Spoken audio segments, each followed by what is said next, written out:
একসময় যখন আম্মা সবসময় একটু রান্না করতে বলতো বা আম্মাকে রান্নায় হেল্প করতে বলতো, তখন এত বেশি বিরক্ত লাগতো, মনে হতো যে আম্মা এই কথাগুলো না বললে পারে না।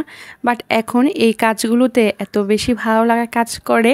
আসসালামু আলাইকুম, কেমন আছেন সবাই? আশা করছি সবাই অনেক অনেক ভালো আছেন।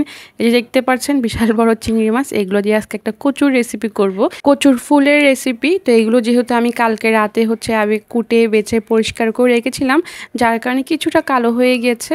তো এখানে আমি সামান্য পরিমাণ পানিতে একটুখানি হলুদ দিয়ে এখন আমি এই কচুর ফুলগুলোকে একটু ভাপে দিব। আজকে মেনলি আমি এটাকে একেবারে ভর্তা করব, তার সঙ্গে কিছু চিংড়ি মাছ আর কি অ্যাড করব, কিছু ছোট চিংড়ি বড় চিংড়ি অ্যাড করব। বাসায় যা ছিল খুঁজে খুঁজে সব বের করেছি।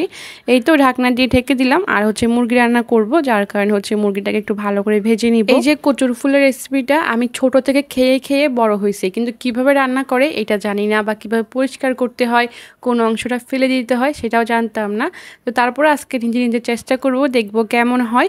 এই তো এটা কিন্তু আমার অনেকটা সিদ্ধ হয়ে এসেছে। এটাতে যে বাড়তি পানিটা আছে সেটা একেবারে শুকিয়ে ফেলবো, কোনো রকম কোনো পানি থাকবে না। আর এটা একেবারে মানে ভর্তার মধ্যে হয়ে যাবে। এই তো আমি আবারও ঢাকনা দিয়ে একটু ঢেকে দিচ্ছি। আর এখন এই পাশে মুরগিটা বসিয়ে দিচ্ছি।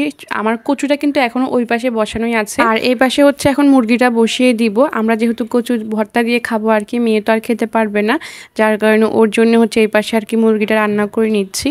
বিয়ের আগে যখন আম্মা একটু টুকটাক রান্না করতে বলতেন, আর বলতেন যে শিখ, শ্বশুর বাড়ি থেকে কাজে লাগবে, মানুষের কথা শুনতে হবে, তখন এই কথাগুলো শুনলেই না অনেক বেশি বিরক্ত লাগতো। মাঝে মাঝে মনে হতো যে আম্মা এই কথাগুলো না বললে পারে না।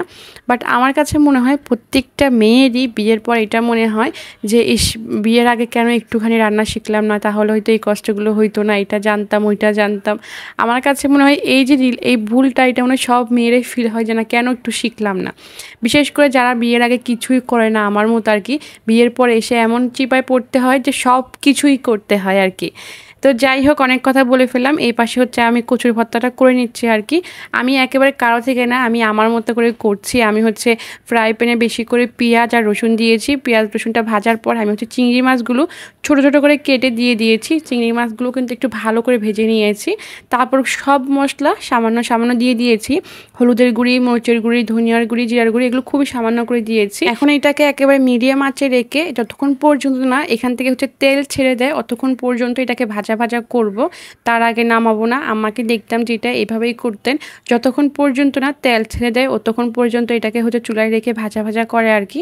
আর এই যে দেখেন, আমার এটা কিন্তু পাশা থেকে একেবারে তেলটা ছেড়ে দিয়েছে। বিশ্বাস করেন, প্রথমবার করলেও এটা খেতে এত বেশি ভালো হয়েছে। আমার কাছে মনে হয় কি আমার আম্মারটার থেকেও এটা অনেক বেশি ভালো হয়েছে, যেহেতু এখানে আমি চিংড়ি মাছ দিয়েছি সেই জন্য।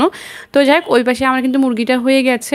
তো মেয়ে বলছো যে নুডলস খাবে, তো আজকে যেহেতু চিকেন রান্না করেছি, তো চিন্তা করেছিলাম যে চিকেন দিয়ে নুডলস দিয়ে রান্না করব। তারপর আমার কাছে মনে হচ্ছিলো যে ডিম ছাড়া মনে হয় নুডলস ভালোই লাগবে না, যার কারণে একটা ডিম অ্যাড করে দিলাম। মূলত আজকে চিকেন দিয়ে মেয়েকে 2 প্যাকেট আর কি এমনি চট জলতে আর কি নুডলসটা রান্না করে দিব। এই তো আমি পেঁয়াজ দিয়ে দিয়েছি। পেঁয়াজ দেওয়ার পরই আমি চিকেনটা না দিয়ে ভুল করে ডিমের যে ঝুড়ি করে রেখেছিলাম সেটা আমি দিয়ে দিয়েছি। তো যতটুকু সম্ভব তুলে রেখেছি আর কি। আর আমি আমার নিজের মতো সামান্য একটু মরিচের গুঁড়ি আর সামান্য একটু ধনিয়ার গুঁড়ি দিয়ে দিলাম।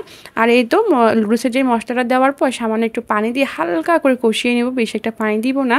তার সঙ্গে 2টা কাঁচামরিচ আর সামান্য একটু সয়া সস দিয়ে দিলাম। আমি আমার মতোই করে রান্না করি, আমি কারো রেসিপি ফলো করি না। আমি অনেক অনেক রেসিপি দেখি, দেখার পর বাসায় যা থাকে ওরকমভাবেই নিজের মতো একটা রেসিপি দিয়ে দেই। আমার মনে হয় ওইটাই ভালো লাগে খেতে অনেক বেশি। তো ওই তো নুডলস দিয়ে দিয়েছি, তারপর ডিমের যে ঝুড়ি করা সেটা দিয়ে দিয়েছি, সস দিয়ে দিয়েছি। এখন একত্রে সব কিছু একত্রে খুব ভালো করে মিক্স করে নিব। মানে আর নুডলসটা না খুব ভালো করে মিক্স করতে হয়। মিক্স যদি না করেন, ওই যে দেখেন কোনো জায়গায় সস, কোনো জায়গায় মশলা এরকম থেকে যায়। তো যাই হোক, এই তো আজকে ছিল দুপুরে রান্না বাড়া, তার সঙ্গে বিকেলের নাস্তাটাও রেডি করে ফেললাম। আর যেতে যেতে আজকের ভিডিওটা এখানে শেষ করছি। সবাই খুব খুব ভালো থাকেন, আমাদের জন্য অনেক অনেক দোয়া করবেন। আর আপনাদের কার কাছে কেমন লেগেছে ভিডিওটা অবশ্যই জানাবেন। তো আজকের ভিডিওটা এখানে শেষ করছি। আসসালামু আলাইকুম, খুদা হাফেজ।